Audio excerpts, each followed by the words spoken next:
Jadi kalau kita dah buat baik, kita dah hijrah, kita dah taubat, tapi kita tetap juga dibagi Allah sakit, sebenarnya Allah ingin supaya kita sujud lebih lama, supaya kita mulut lebih banyak berzikir, supaya kita berdoa tangannya mengangkat ke atas, supaya kita melelehkan air mata. Orang kalau hidupnya senang, kenyang, tenang, biasa doa biasa-biasa saja. Tapi kalau dia sedang susah, payah, maka doanya lebih khusyuk. Orang kalau hidupnya senang, tenang, kenyang, doa biasa saja.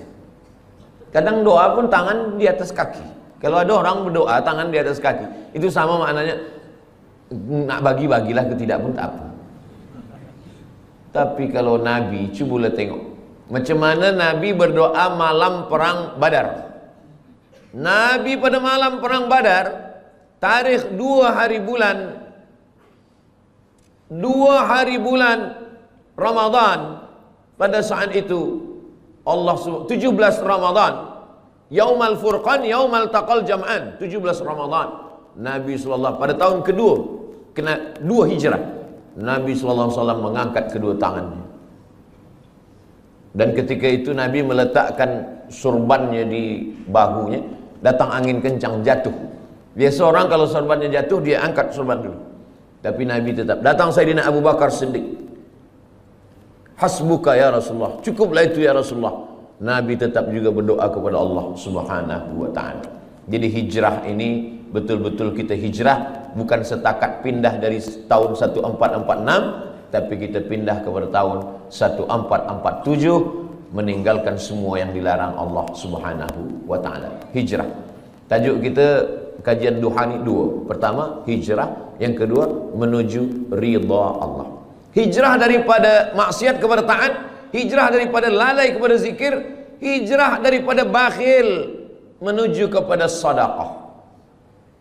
Alhamdulillah Ustaz Somad, dulu suami saya ini orangnya bakhil, tapi selepas 1447 ini, selepas dia mengaji duha dengan Ustaz Abu Somad, sekarang dia sudah baik. Dulu semasa dia bakhil, kalau ada orang membina masjid, buat tahfiz Quran, dia bagi RM1 saja. Sekarang RM1 1 sen. Merubahlah agak banyak sikit. Nabi SAW mengatakan, yatsba'ul mayyita salasun, yang mengiringi mayat jenazah orang mati tak banyak.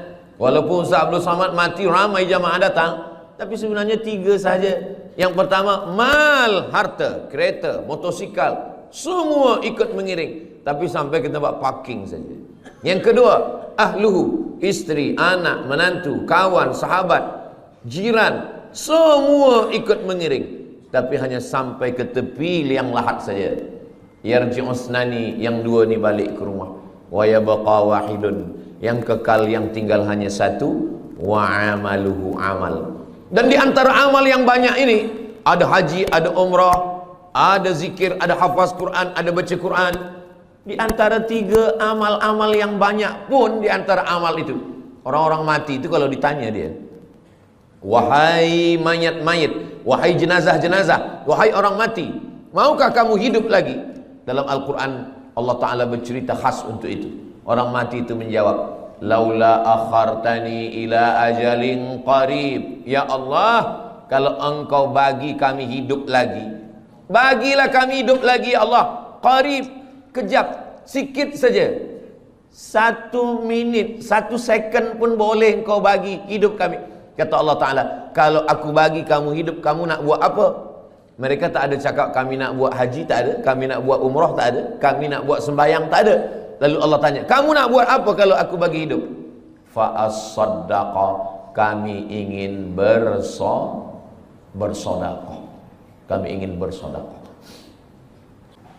Ma akalta fa'afnaita, yang dimakan busuk. Wa ma labista fa'ablaita, yang dipakai lapuk.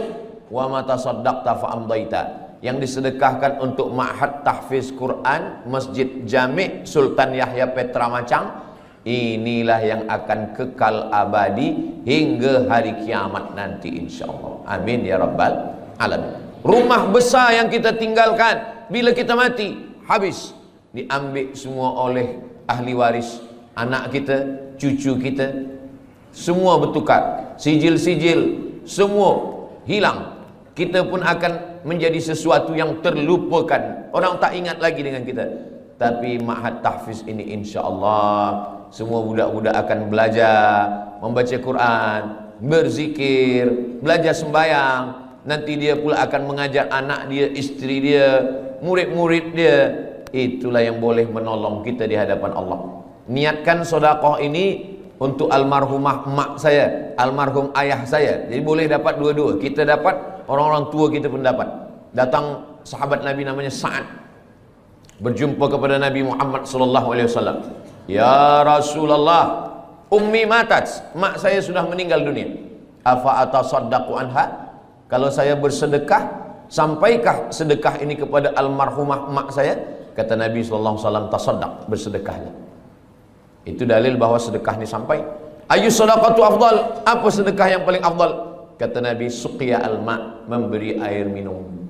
Kalau air minum saja sampai, apalagi kelas tahfiz. Kalau air minum saja sampai, apalagi gedung binaan yang tinggi, 2 aras, 3 aras, 4, budak-budak boleh belajar sembahyang.